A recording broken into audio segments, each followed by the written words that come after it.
Hey guys, Ben Glenn here, and with the holidays upon us and all of the spending that we like to do, especially those of you that are impulsive and like shiny stuff, I decided to bring in an expert, Pete the Planner. He's going to give us some tips and techniques to make sure that we've got money in the bank at the end of the year with Pete the Planner, and today we want to talk a little bit about ADHD and finances, because all you guys that have ADHD, you're impulsive, you like to spend, you like to give, and you know what? I'm ADD, so you can't ask me for advice, so I brought in the big wig. I brought in the expert. Pete, let's talk a little bit about ADD and finances. I'm just going to turn it over and ask questions as you go. Yeah, I mean, it's a really interesting situation with finances because, first of all, it's so intimidating. There's a lot of numbers to deal with. There's a lot of statements. There's a lot of different categories of debt and assets. So it becomes overwhelming right away, and it really feeds into a lot of the issues you deal with when you're ADHD. You know, I think just talking about being overwhelmed, you know, people that have ADHD, we have that what psychologists like to call hyperfocus. So sometimes in those moments of being overwhelmed, we kind of get stuck. We don't know what to do. So let's say you've got an individual who's got just overwhelming financial, situations that are very difficult, and they don't know what to do. What would be the first step? Writing everything down is a great way to go. I think a lot of times people forget the fact that, they'll come to me and say, hey, I think I've got like $25,000 in debt. And Ben, we write it down, and it's $38,000 in debt. And so writing it down is one, which that's a good practice to get going. But I'll tell you, that alone can be pretty overwhelming when you actually see it. Can add a lot of stress to the situation. Beyond that, people hate budgeting. You may realize that. And so what I like people to do, all people, and especially people with ADHD, is to count how many times you spend money versus how much money you spend. Okay. So I'd like people to spend money 10 to 14 times per week. Now the average in America is about 22 times per week. Are you kidding me? Yeah. So almost three times a day, people are spending money. So would you consider like going on iTunes and getting a download? You're spending money. You go to Starbucks and grab some of your addiction, coffee. Yes.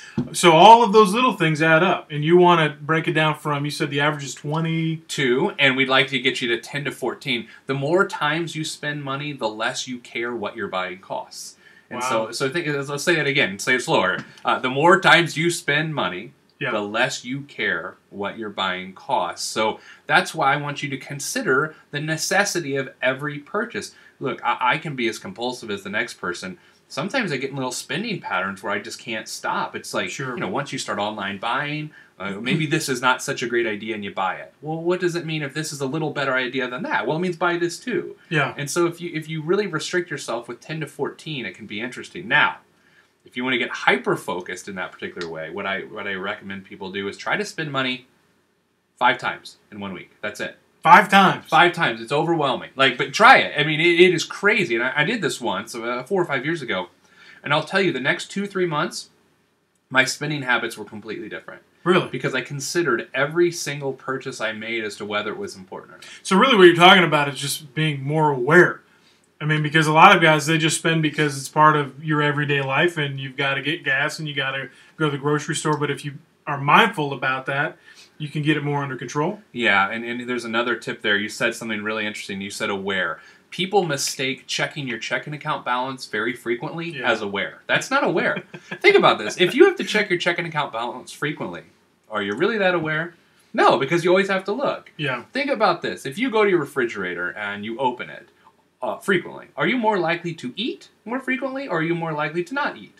Well, I'm going to go ahead and answer that, Pete. I'm going to go ahead and say I got to eat more. Yes. Yeah, no, I am too. So that's why I stay out of the kitchen after 7 o'clock at night at our house. Yeah. I just stay out because I know if I open the pantry or the fridge, I will eat.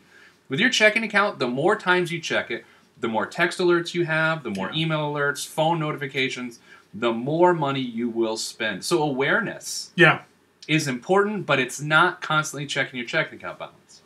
Well, I like that. That's good. That's good stuff. This is just a taste of the financial wisdom that Pete the Planner offers. And so I want to encourage you, if you've got questions about refinancing, life insurance, elderly parent financing, should I lease, should I buy, should I rent, should I own, visit Pete the Planner's website.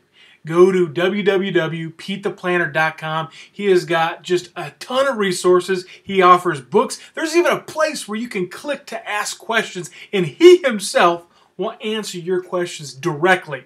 So This has been Glenn, and it's all about doing one thing. Keep moving forward. God bless.